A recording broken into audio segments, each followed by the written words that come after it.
आपने flexi cap fund के बारे में ज़रूर सुना होगा। ये फंड मार्केट के हर सेगमेंट में इन्वेस्ट करते हैं।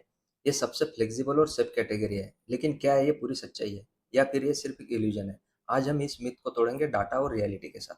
Flexi cap fund theoretically large, mid, small cap या तीनों में इन्वेस्ट कर सकते हैं। एलोकेशन अपने हिसाब से मैनेजर रख सकता है। मतलब फुल फ्लेक्सिबिलिटी मिलती है। लेकिन प्रॉब्लम यहीं से शुरू होता है। डेटा क्या कहता है? कई फ्लेक्सी कैप फंड अपने पोर्टफोलियो का 60 टू 75% लार्ज कैप में रखते हैं। यानी नाम फ्लेक्सी कैप, लेकिन बिहेवियर लार्ज कैप फंड के जैसा। फंड मैनेजर ये क्यों करते हैं? क्योंकि रिस्क अवॉइड करने के लिए लार्ज कैप स्टॉक्स में ज़्यादा अलोकेशन रखते हैं। क्योंकि लार्ज कैप ज़्यादा स्टेबल होते हैं, वॉलेटिलिटी कम होती है। लेकिन इससे फ्लेक्सिबिलिटी का फायदा भी कम होता है। तो एक रियल डाटा हम लोग देखते हैं।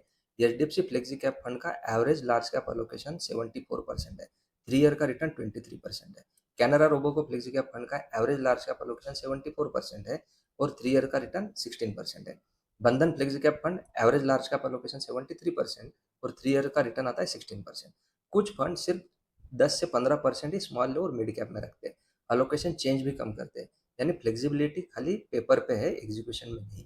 तो इसका हम लोग कंपैरिजन देखते हैं मल्टी कैप फंड के साथ वर्सेस फ्लेक्सी कैप फंड। अब इंटरेस्टिंग कंपैरिजन देखते हैं। मल्टी कैप फंड का रूल है कि minimum 25% large cap, 25% mid cap और 25% स्मॉल कैप रखना। यानी फोर्स आपका डाइवर्सिफिकेशन होगा। तो फ्लेक्सी कैप फंड में कोई स्ट्रिक्ट रूल नहीं होता है। मैनेजर के डिसीजन पर डिपेंड होता है कि वो कौन से कैप में जाना चाहता है। इसका रिजल्ट क्या होता है कि कई बार वो ओवर कॉन्सेंट्रेशन हो जाते हैं लार्ज कैप में। तो परफॉर्मेंस इनसाइड आपको दिखेगा रिसेंट डाटा क्या दिखाता है।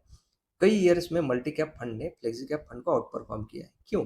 क्योंकि मल्टी कैप फंड में बेटर डाइवर्सिफिकेशन होता है, better participation in mid cap और स्मॉल कैप में मिलता है, राइट। और फ्लेक्सी कैप में क्या होता है कि इन्वेस्टर को लगता है कि डाइवर्सिफिकेशन है, लेकिन एक्चुअली पोर्टफोलियो कॉन्सेंट्रेटेड होता है लार्ज कैप में और इन्वेस्टर अननोइंगली रिस्क ले रहा होता है। तो इसमें स्मार्ट स्ट्रेटेजी क्या है? क्या करना चाहिए? पोर्टफोलियो एलोकेशन चेक करें, फंड का फैक्ट शीट जरूर देखें, ब्लाइंड ट्रस्ट ना करें कैटेगरी पर, और सबसे इंपॉर्टेंट डाइवर्सिफिकेशन खुद इंश्योर करें। तो इससे एक बिहेवियरल इंसाइट आपको मिलता है।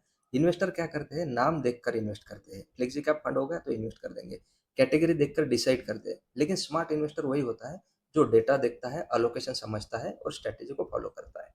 कॉन्स्टा कैपिटल की फिलॉसफी और हमारा जो कहना है कि हम कैसे काम करते हैं, तो एक्चुअल पोर्टफोलियो पर हम लोग फोकस करते हैं, सही एसेट एलोकेशन देखते हैं, सही फंड सिलेक्शन करते हैं और बिहेवियरल डिसिप्लिन लगाते हैं। क्यों? क्योंकि हमारा कोर फिलॉसफी है कि consistency and discipline creates wealth. Thank you very much.